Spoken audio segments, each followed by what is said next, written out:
Sziasztok! Most részletesen elmesélem, hogy mi ez az idézet, amiről az előző kis szünetben beszéltem nektek.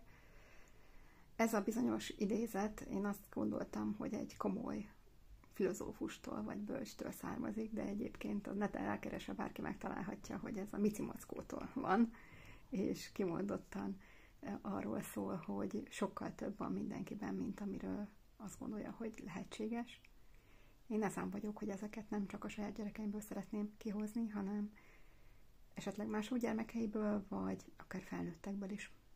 Ha erre nem volt gyerekkorában módja, akkor bármikor bepótolható, hiszen tényleg mindenkire igaz lehet, hogy a hitünk, a sejtéseink, a vélekedéseinknél jóval több lehet a mögött, ami eddig megmutatkozott. Remélem, hogy ezzel a kis idézettel erősítettelek, okosítottalak, és bátrabbá tettelek benneteket abban, hogy belevágjatok egy önfelfedezésbe. Sok sikert hozzá!